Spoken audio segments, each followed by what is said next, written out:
허리를 동긴다는 것은 굉장히 진취적인 모습이라고 볼 수 있습니다. 베드로전서 1장 13절에 보면 그러므로 너희 마음의 허리를 동이고 근신하여 예수 그리스도에 나타나실 때 너희에게 가져다 주실 은혜를 온전히 바랄지어다 이렇게 돼 있어요.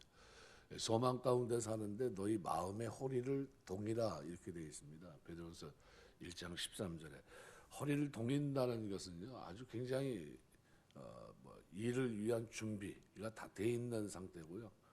그 일을 향해서 나아갈 자세가 돼 있는 겁니다. 그래서 하나님의 전신갑주를 취하라 할 때도 구원의 투구 의의 흉배, 믿음의 방패, 평안에 예비한 신을 신고 나가는데 보면 허리를 동이거든요. 허리를 동인다는 것은 여러 곳에 나옵니다. 구약에 보면은 출애굽할 때도 너희는 허리를 동이고 이렇게 나갑니다. 또 열왕기상에도 보면은 누가 관계되어 있습니까? 엘리야가 비가 이제 오는데 그 앞에서 허리를 동이고 갑니다. 허리를 동이고. 이거 허리를 동인다는 것이 굉장히 좋습니다. 그래서 히브리 사유에서 허리는 힘의 원천을 얘기하는데 허리를 묶는다는 것은요 어떤 일을 하기 위해서 결연한 의지로 일어서는 것을 가리킵니다. 선팔 이것도 역시 능력을 상징하고요. 그래서 여기 허리 그죠? 두 개 단문으로 되어 있는데요. 오늘 현숙한 여인이 가지고 있는 힘찬 기계와 능력, 자발적인 의지 이걸 엿볼 수 있게 합니다. 그냥 마지못해 하는 게 아니라요. 아주 자발적으로 이 일을 이뤄나가고 있는 그 여인의 능동적인 모습을 허리를 동인 것으로 얘기합니다. 그래서 이 허리는 욥기 40장 16절 보면 힘의 근원이고 힘의 장소이고요. 그래서 허리를 푼다라고 하는 것은 무능력하게 된 걸 얘기합니다. 이사야 45장 1절. 그런데 반대로 허리를 묶는다는 것은 어떤 일을 시작하기 위한 준비가 되어 있다는 거예요. 준비가 되어 있다. 출애굽할 때도 허리를 동였고요. 열왕기상 18장 46절에 엘리야가 비가 내리기 전에 허리를 동이고 그 앞에서 달려가거든요. 허리를 동인다는 준비가 되어 있다는 겁니다. 그러니까 힘으로 묶는다는 이 표현을 통해서 큰 힘을 발휘할 수 있는 능력이 있고 힘을 발휘하기 위한 긴장하고 예비하고 있는 그런 모습입니다.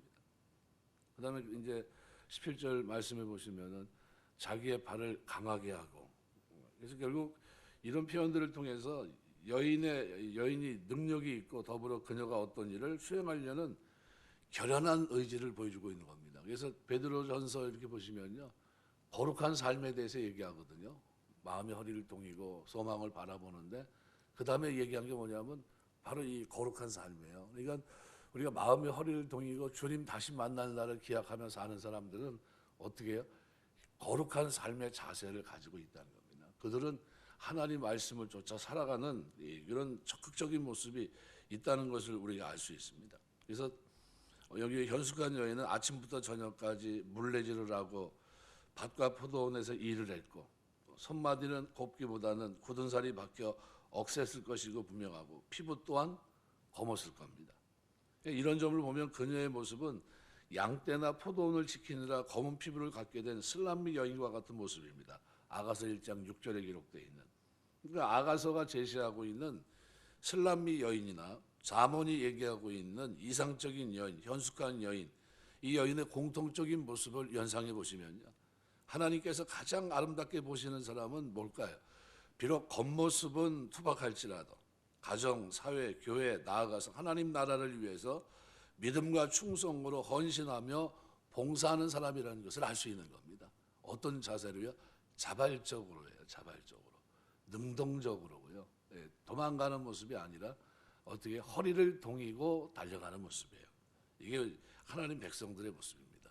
오늘 저와 여러분의 믿음 생활 속에 이런 놀라운 하나님의 은혜가 있게 되시길 주의 이름으로 축원합니다. 바울이 얘기하는 게 내가 다른 사람보다 더 많이 수고한 게 은혜라는 거예요. 은혜. 근데 그 은혜가 내가 다른 사람보다 더 많이 수고한 거는 나와 함께한 하나님의 은혜라는 거예요. 그러니까 우리가 자발적으로 하나님을 섬기고 누구보다 더 열심히 달려가고 새벽 기도도 하고 뭐 이렇게 하는 이게 다 뭡니까? 은혜예요. 내 마음에 허리를 동이고 준비된 가운데 날마다 어떻게 충성하고 봉사하고 헌신하고 달려가는 이 삶 자체가 하나님이 우리에게 주신 은혜입니다. 그래서 이 은혜가 여러분의 삶 속에 늘 넘치게 되시길 주의 이름으로 축원합니다. 오늘 우리 사회는 물질적으로 풍요해지면서 과거에 이렇게 자발적으로 섬겼던 모습들이 많이 사라집니다. 근면, 성실을 기준으로 건전한 기풍 대신에 겉모습을 중시하는 방향으로 서서히 변화됐습니다. 그래서 속된 말로 뭐 얼짱, 뭐 몸짱, 뭐 옷짱, 아주 그걸 외모로 자꾸 보여주는 쪽에는 관심이 있는데 보이지 않는 속 사람의 단장 이런 부분은 굉장히 좀 문제가 많죠. 그러니까 이런 얼짱, 몸짱, 옷짱이라는 말이 유행하고 있고 많은 여성들은 얼굴, 몸매 가꾸고 뭐 명품, 뭐 고급 옷을 입고 뭐 이게 잘못됐다 이런 게 아니라 있는데 뭐 못 쓸 게 뭐 있습니까? 예, 다 주신 건데 그런데 거기에 초점을 맞추면 안 된다는 거죠. 비중이 다른 데 있어야 돼요. 어때요? 마음의 허리를 동이고 언젠가 만나야 될 주님을 우리는 어떻게 해요? 주님 만나야 될 사람들 아닙니까? 그러니까 그 하나님 앞에서 거룩하게 소망 가운데 사는 모습이 있어야 되겠죠. 그래서 젊은 남자들도 뭐 꽃미남이라고 해서 남성다움보다는 여성을 닮아가는 유약한 모습으로 변해가고 있고 여성들은 눈만 뜨면 외모를 가꾸느라 정신이 없고 남자들은 화려한 저택에서 사치를 누리느라 말씀을 잃어버린 이스라엘 백성의 모습들 그 사회를 향해서 하나님이 질타하신 무서운 심판을 내리시거든요. 이사야 3장에 보시면 24절 25절 보면 그때 썩은 냄새가 향을 대신하고 노끈이 띠를 대신하고 대머리가 숱한 머리털을 대신하고 굵은 베옷이 화려한 옷을 대신하고 자자한 흔적이 고운 얼굴을 대신할 것이며 너희 장정은 칼에 너희 용사는 전란에 망할 것이다. 아모스 3장 15절에도 보면 겨울궁과 여름궁을 치리니 상하궁들이 파멸되며 큰 궁들이 결단나리라. 지금 육신의 정욕, 안목의 정욕, 이생의 자랑 이것을 쫓아 오직 자신만 외모만 가꾸고 화려하게 편한 것들을 쫓는 사람들은 그리스도께서 번개처럼 임하실 때 그때 하나님의 진노의 불 속에 던져질 수밖에 없다는 겁니다. 그러니까 우리가 마음의 허리를 동이고 사는 것은 대단히 중요한 겁니다. 하나님이 이 시대를 살면서 우리가 어떤 사람이 되기를 원하나 하늘에 대한 소망을 가지고 사는 사람들은 마음의 허리를 동이고 하나님의 일에 어떻게 해요? 충성하고 봉사하고 헌신하고 자발적으로 그 길을 걸어가는 그런 모습이라는 걸 우리가 알 수 있습니다. 이사야 53장에 보면 이 땅에 오실 메시아의 모습을 그리고 있는데 고운 모양과 아름다운 풍채도 없으시고 우리 예수님 오셔서 어떻게 하셨습니까? 죽기까지 충성하신 주님의 모습을 우리가 보게 됩니다. 자발적으로 그 길을 걸어가십니다. 그죠? 뭐 하나님의 뜻을 이루기 위해서 자기 몸을 복종시키며 나아가는 예수님의 모습인데 그때 처음서부터 끝까지 일관된 게 뭡니까? 이는 내 사랑하는 아들이요 내 기뻐하는 자라. 이 사랑하는 자여 내 기뻐하는 자라. 이 예수님은 이 땅에 오셔서 마음의 허리를 동이고 살아갑니다. 늘 기도하시면서요. 하나님 앞에 자발적으로 그 길을 걸어갔어요. 일평생 사시는 동안에 마지막에도 어때요? 겟세마네 동산에서 기도하시는 그 모습은 완전히 뭐예요? 하나님의 뜻을 이루기 위해서 준비되어 있는. 그래서 나중에 뭐랍니까?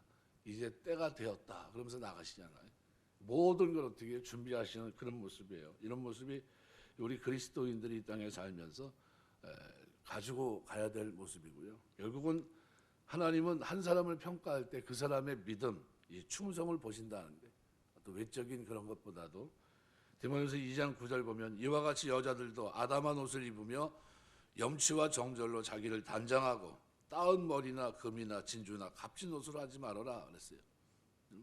우리가 이 하나님 백성으로 사는 동안에 마음의 허리를 동이고 근신하고 하나님의 나라가 임하기를 바라보고 거룩하게 사는 여러분 되시길 주의 이름으로 축원합니다. 이 사람들은 현숙한 여인처럼요 수고의 흔적이 많아요. 수고의 흔적이 뭡니까? 이 가족을 돌아보고 사회에서 제 역할을 하고 남편의 아내로서의 역할을 하고 가족 종들을 돌아보며 일을 하고 규모 있게 이렇게 살아가는데 얼마나 바빴을까요? 그 정도입니까? 옷을 하는데도 여름 거 겨울 거를 다 준비하죠. 그죠? 배 뭐 필요한 모든 것들이 뭐 그냥 꽉 차 있는 이런 모습이에요. 굉장히 바쁘고 부산한 모습이거든요. 바로 이런 모습을 현숙한 여인을 빗대어 얘기하고 있고 이런 모습이 결국은 허리를 동인 모습이다라고 얘기할 수 있습니다. 사무엘상 16장 7절 보면 여호와께서 사무엘에게 이르시되 용모와 신장을 보지 말라. 내가 이미 그를 버렸노라. 나의 보는 것은 사람과 같지 아니하니 사람은 외모를 보거니와 나 여호와는 중심을 보느니라. 하나님 오늘도 우리 중심을 보십니다. 여러분이 하나님 섬기며 사는 동안 중심으로 진짜 하나님 사랑하고 그 하나님의 말씀을 살아갈 때 바랄 때마다 여러분 이 허리를 동인 모습으로 주님 섬기게 되시길 주의 이름으로 축원합니다. 마지못해 이 길을 걷는 게 아니라요. 너무 감사해서 이 길을 걷는 겁니다. 기쁨, 감사, 감격 속에서 내가 뭔데 하나님 이렇게 큰 은혜 주셔서 날마다 하나님 앞에 살게 하시나, 말씀을 붙들고 살게 하시나, 기도하며 살게 하시나, 이렇게 부족한데도 이 부족한 입술로 내 삶에서 하나님 찬송하게 하시나, 이게 뭡니까? 마음의 허리를 동이고 사는 사람들의 모습이에요. 그 삶에 뭐가 있습니까? 의로움과 거룩함이 있고요, 경건함이 있는 겁니다. 그래서 여기 17절 힘있게 허리를 묶으며 자기의 팔을 강하게 하며, 또 18절에 보면 자기의 장사가 잘 되는 줄을 깨닫고 밤에 등불을 끄지 않는다. 깨닫는단 말은 다 맛본다는 뜻입니다. 그러니까 뭐 식별하다, 깨닫다, 경험하다 의미를 갖고 있는데, 다시 얘기하면 그녀는 그녀의 무역이 많은 유익을 가져온다는 것을 깨달았다, 경험했다라는 겁니다. 그러니까 하반절의 이유를 제시합니다. 하반절이 밤에 어떻게 해요? 등불을 끄지 않는데 왜 끄질 않습니까? 자기 장사가 잘 되는 것을 깨달았기 때문에. 그러니까 본문은 이 여인이 자신의 무역 활동이 많은 경제적 이익을 가져온다는 사실을 잘 인지했다고 표현하고 있고, 이어지는 이 하반절은 이러한 경제적 이득에 고무되거나 또는 많은 경제적 이득을 얻기 위해 근면하고 물품을 생산하는 모습을 묘사하고 있는 겁니다. 밤에 등불을 끄지 않는다. 이것은 근면함, 열심히 일하는 모습을 등불로 소재로 해서 표현하고 있습니다. 우리가 그녀는 등불을 밤에도 결코 꺼지지 않는다. 그녀의 등불은 밤에도 결코 꺼지지 않는다. 그래서 여기 이 다있는 끄지라는 이 단어가 미완료형과 부정어로로 되어 있습니다. 그러니까 강한 의지의 부정문입니다. 그러니까 어떤 일이 있어도 끄지 않는다는 거예요. 어떤 일이 있어도. 그럼 이걸 우리가 다른 말로 말하면 현숙한 여인이 마음의 허리를 동이고 살아가는 동안에 어떤 일이 있어도 어떻게 해요? 세상으로 향하지 않는다. 어떤 일이 있어도 어떻게 해요? 부적절한 행동을 하지 않는다. 어떤 일이 있어도 거기에 경우에 맞는 그런 삶의 구조를 가지고 살아간다. 이런 의미로도 우리가 볼 수 있는 겁니다. 그래서 이 여인은 밤에도 계속해서 일하고 있음을 나타내고 있고요. 다른 사람은 잠들었을지라도 그녀만큼은 건면하고 열정적으로 일을 하고 있음을 나타내 줍니다. 다른 곳은 어떨지 몰라도 우리 교회 모든 성도님들은 이와 같이 늘 깨어있는 여러분 되시길 주의 이름으로 축원합니다. 우리가 뭐 다른 사람은 어떻게 됐든 요한복음에 보면 베드로가 그런 얘기를 하잖아요. 나중에 어떻게 될 거다, 그죠? 십자가 지게 뭐 이런 장면을 얘기하니까 요한한테 얘기합니다. 요한은 주님 사랑하시는 제자는 어떻게 될 겁니까? 이렇게 질문하거든요. 우리 예수님은 그런 얘기를 하죠. 요한은 요한이 갈 길을 갈 거니까 그런 거 신경 쓰지 말고 너는 네가 지고 갈 십자가 지고 가라. 그러면서 너는 지금은 젊어서는 네 마음대로 가지만 늙어서는 네가 원하지 않은 곳에 띠뛰어 가게 이렇게 될 거다. 하면서 십자가 지게 될 것을 얘기하시거든요. 이거 뭐냐면 다른 사람이 어떻게 가냐 그거보다는 중요한 건 뭡니까? 나는 지금 제대로 가고 있는가? 나는 하나님 백성으로 자발적으로 그 길을 걸어가고 있는가? 여기에 초점을 맞춰야 될 거라고 생각이 됩니다. 그래서 우리 신앙생활하면서 오늘 본문 17절 말씀을 여러분 중심적으로 한번 생각하시면서 내가 하나님 섬기며 사는 동안 자발적으로 마음의 허리를 동이고 살 수 있는 믿음의 사람, 그죠? 이 사람은 현숙한 여인처럼 어떻게 살아갑니까? 할 수 없이 일하는 사람이 아니라요, 깨닫고 일하는 사람입니다. 경험하며 일하는 사람입니다. 하나님이 기뻐하신 일이기 때문에 믿음으로 이 길을 가고요. 남들이 뭐라고 해도 어떻게 속 사람을 단장하며 살고요. 거룩하고 경건한 삶을 살아갈 뿐만 아니라 살아가는 동안에도 주변에 어때요? 유익을 주는 사람이고요. 많은 사람들에게 도움이 되는 그런 사람입니다. 우리가 하나님 섬기며 사는 동안 여러분이 속사람이 늘 강건해서 하나님 영광에 귀하게 쓰임하는 여러분의 삶이 되시길 주의 이름으로 축원합니다. 말씀 맺겠습니다. 그래서 오늘 본문의 이 허리라고 하는 이는 힘의 근원입니다. 그러니까 우리의 신앙생활의 근원은 어디 있습니까? 마음의 허리를 동이는 데 있는 겁니다. 다른 말로 말하면 다니엘처럼 뜻을 정하는 거예요. 나는 하나님의 백성이다. 나는 하나님의 자녀고 하나님 나에게 이런 은혜를 주셨고 나는 이 은혜에 부응하는 생애를 마땅히 살아내야 된다. 그래서 시편에서는 주께서 내게 베푸신 은혜를 내가 무엇으로 보답할꼬? 이게 뭡니까? 마음이 허릴동하고 사는 사람들의 삶의 모습이에요. 아, 이 은혜를 갚을 길이 없는데 이걸 어떻게 갚을 수 있지? 하면서 어떻게 해요? 늘 깨어있고 가까이 가고 겸손하게 섬기고 하는 이런 모습들입니다. 주변에 유익을 주고 하나님을 경외하고 의를 행하며 하나님의 사랑을 실천하며 자기 스스로 세속에 물들지 않고 야고보서 말씀을 얘기하면 참 경건은 고아 과부를 돌아보고 자기를 지켜 세속에 물들지 않는 그것이라고 그랬거든요. 이게 뭡니까? 다 허리를 동이고 사는 모습들이에요. 우리가 하나님 섬기며 사는 동안 늘 깨어서 허리를 동이고 사는 그런 신앙의 아름다움이 저와 여러분의 믿음 생활 속에 늘 넘치게 되시길 주의 이름으로 축원합니다. 기도하겠습니다.